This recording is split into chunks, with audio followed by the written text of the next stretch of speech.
এই যে এই পানিটা আজকে কবুতরে দিমু। আলহামদুলিল্লাহ, প্রতি বছরই ব্যবহার করতেছি, খুবই উপকার। এক কথায় যদি কই, এটা কবুতরের ন্যাচারালি রেসিং ফুয়েল। আসসালামু আলাইকুম, welcome to Sultan pigeon loft. আশা করি সকলে ভালো আছেন। আলহামদুলিল্লাহ, আমিও ভালো আছি। তো ছাদে এলাম, আজকে রোদের তাপটা একটু কম আছে। কবুতর গুলারে খাওয়ান দিলাম, খাইতে আসে। যেগুলা কয়েকটা কান্নি পরে এখনো আছে, নতুন নতুন করে 2-3টা পাইছি, ওইটা আবার আলাদা করছি। আর তো আল্লাহ বলো, আল্লাহর রহমতে চলতেছে সব ঠিকঠাক। কবুতর মোটামুটি দম করতেছে 1 ঘন্টা 10-15 মিনিট কইরা। হ্যালো, সব কিছুই ঠিকঠাক চলতেছে, খালি অপেক্ষাটা হইলো আবহাওয়াটা কোন সময় ঠান্ডা হইব। কারণ এইবারের আবহাওয়া কিছুই বোঝা যেতেছে না। মানুষের প্রশ্ন একটা, ভাই কবুতর উড়ে না, ভাই কবুতর চাকলা লয় না, ভাই হাইটে যায় না। ভাই আবহাওয়াটা একটু ঠান্ডা হইবার দেন, ভাই সব ঠিক হয়ে যাবো ইনশাল্লাহ। কবুতর গুলারে ফার্স্টে হলুদ ধান দিছিলাম, এখন ওই মেন যে ধানটা ব্যবহার করি এই ধানটা দিই।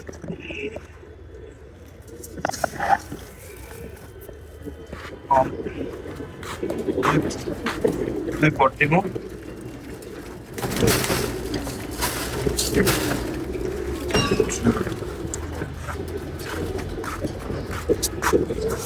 এই তো আরো 1 পট।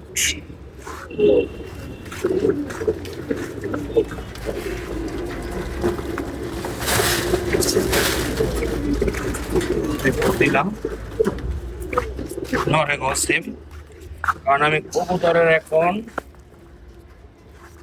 100% খাবার, একটু 70% আমি ধান দিই। কবুতরের হালকা রাখতে হইলে ধানের বিকল্প আর কিছু নাই। ধানের থেকে বিকল্প কিছু নাই। আর আমি 3 ধরনের ধান ব্যবহার করি: হীরা ধান, গুটি সন্না, আর হইলো ঘি গজ। হীরা ধানটা ব্যবহার করার একটা উপকার আছে, কবুতরের ফিটনেসটা ধরে রাখে ভালো। কবুতরের ফিটনেসটা ভালো ধরে রাখে হীরা ধান।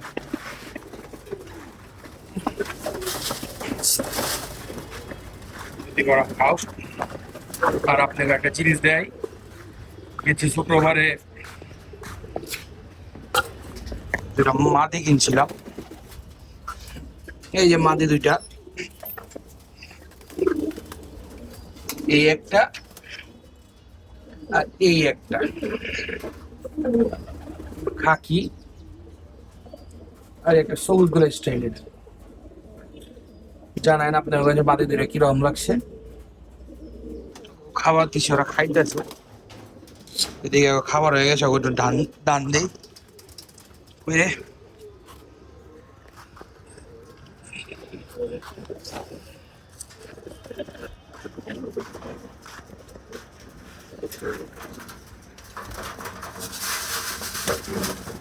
খাও।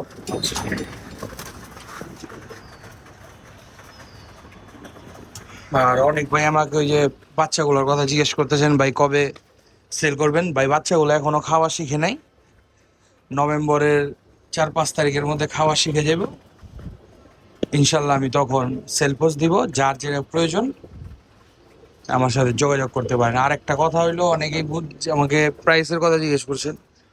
আপনাদের মধ্যে যার যে পেয়ারের বাচ্চাটা পছন্দ, আমাকে স্ক্রিনশট নিয়ে ইনবক্সে দিতে পারেন। ফেসবুক পেজের ইনবক্সে আমাকে পাঠিয়ে দিয়ে, আমি ওটার দাম জানিয়ে দেবো ইনশাল্লাহ। আর কবুতর গুলোর আজকে একটা বিশেষ জিনিস দিব। এই যে এইটা, এটার উপরে কাটাকাটি করে যা দেখলাম, কোন প্রতিটা জিনিস ব্যবহার করার আগে আমি যে সময় ব্যবহার করি, প্রতি যে সময় ব্যবহার করি, মনে করেন কালকে ব্যবহার করুম, আজকে ওইটা হলে ভালো করে আমি ওটা নিয়ে আগে পড়ি, ওটার সম্পর্কে ধারণা নেই, ওটার মধ্যে কি আছে না আছে। এটার মধ্যে পড়লাম, ওইটা যা পাইলাম, এক কথায় আমরা এটা বলতে পারি কবুতরের ন্যাচারাল রেসিং ফুয়েল। অনেকের কাছে আপনাদের কথাটা একটু ব্যতিক্রম লাগতে পারে, কিন্তু আমি পয়রা পাইছি আর আলহামদুলিল্লাহ এটার উপকারও অনেক। এখন জিজ্ঞেস করবেন ভাই এটা কি, এটা হলো বিটরুট। বিটরুটের পানি এটা, আর এটার সাথে আমি নিজের কিছু উপকরণ ব্যবহার করছি। এখন আপনারা যদি জিজ্ঞেস করেন, বলেন ভাই এটা কেমনে বানাইছেন, এটা কি কি উপকরণ দিয়েছেন, এটার উপর একটা ভিডিও দেন, ইনশাল্লাহ আমি ভিডিও দিব। এটা আছে কবুতরে ব্যবহার করুন। এনে আছে হলো 1/2 লিটার, একটু বেশি, আমার যেহেতু 4 লিটার পানি লাগে 3.5 লিটার পানির মধ্যে এটা মিলিয়ে দিব। আপনাদের যদি ইচ্ছা থাকে এটা জানার যে ভাই এটা মানে কি দিয়ে বানাইছি, কিভাবে দিব, এটার উপকার কি, এটা আলহামদুলিল্লাহ অনেক উপকার। বললাম না রেসিং ফিউল, আসলেই এটার যে উপকার আলহামদুলিল্লাহ অনেক উপকার। কবুতরের শক্তি উৎপাদনে বলেন, পেশি ঠিক রাখতে বলেন, হজম শক্তি ঠিক রাখতে বলেন, আলহামদুলিল্লাহ এটা ভালো উপকার। তা আপনারা জানেন এটার প্রতি আপনারা আগ্রহী কিনা, আমি এটার উপরে ভিডিও বানাবো কিনা। যদি বলেন ইনশাল্লাহ আমি একটা ভিডিও বানাবো, কেমনে তৈরি করছি না করছি ওইটাও আমি আপনাদের দেখাই দেবো ইনশাআল্লাহ। তো কবুতরগুলার খাওয়ান লন চলতেছে, আজকে এই পর্যন্তই। সবাই দোয়া রেখেন, আমার ইউটিউব চ্যানেলটারে সাবস্ক্রাইব করেন, পেজটারে ফলো দিন, কোনো ভুল টুটি হলে ক্ষমা সুন্দর দৃষ্টিতে দেখেন, 5 ওয়াক্ত নামাজ পড়েন। আসসালামু আলাইকুম।